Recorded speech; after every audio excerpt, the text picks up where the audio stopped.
Hey guys, take a deep breath and listen carefully. If you're here today, chances are you're going through a feeling that really hurts, losing someone who meant a lot to you. Maybe it happened suddenly, or maybe the distance grew slowly over time, leaving you confused, hurt, and wondering where things went wrong. Today, I'll show you how to win her back, not by begging or crying, but by changing your approach, your mindset, and your life. This isn't just about fixing a relationship. It's about becoming someone who can attract love, respect, and connection again. Trust me, this isn't the end. It's a new beginning. Let's start. First, understand the difference between vulnerability and neediness. The biggest mistake people make when they feel someone slipping away is becoming needy. When your heart breaks, what do? You start sending message after message. Please talk to me. I'm sorry. Where are you? You keep calling, asking what went wrong. That's neediness, and it's a major red flag. But vulnerability is different. When you honestly express your feelings like, I miss you, or I still care about you, that's vulnerability. It shows you're real, authentic, and that's attractive.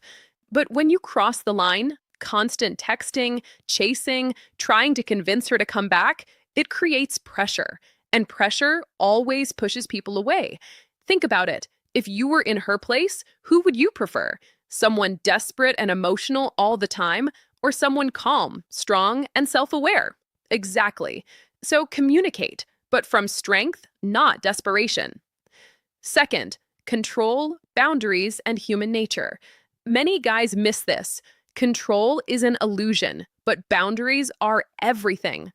In any relationship, there's a balance of power. If you're always available, always doing everything for her, always waiting, you lose that balance. This doesn't mean relationships should be a power struggle, but mutual respect matters. When you ignore your own needs just to please her, it sends a message that your needs don't matter, and that's never attractive. But when you set boundaries, when you value yourself enough to say, this is my standard, everything changes. She sees that you respect yourself, and that creates respect in her too. Boundaries don't mean being cold or distant.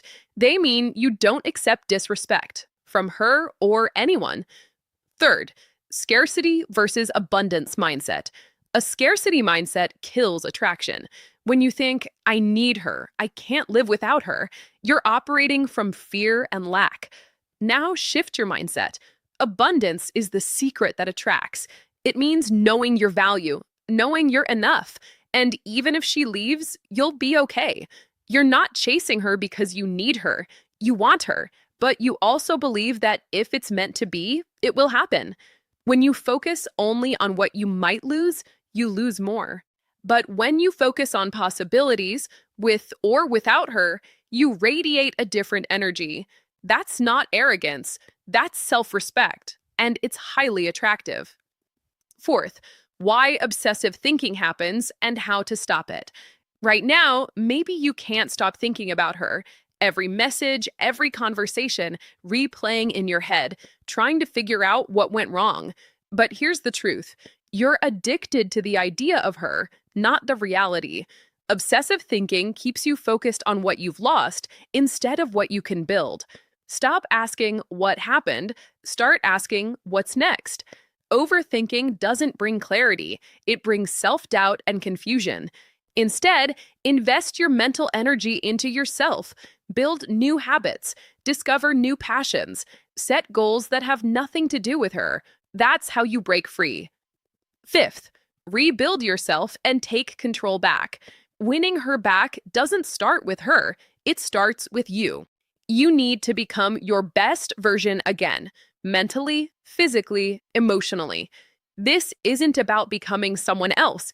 It's about returning to your strongest, most confident self, the version she was once attracted to. Go to the gym, focus on your career, spend time with friends, find hobbies and goals that excite you. And don't do this as a distraction. Make it your lifestyle. When you do this, something powerful happens. The dynamic changes. You're no longer chasing. You become someone people respect and admire, including her. This isn't about playing hard to get. It's about living your life so fully that she becomes curious about you again. Sixth, patience and timing. This is crucial, but often ignored.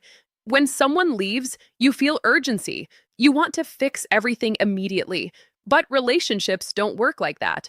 You've started working on yourself, setting boundaries, shifting your mindset. All of this takes time. Patience doesn't mean waiting around for her. It means building a life so strong that she notices. Timing matters too. If you approach her when she's still hurt or angry, things can get worse. Give space. Let her process her emotions. When both of you have clarity, a calm, honest, confident conversation can have a powerful impact.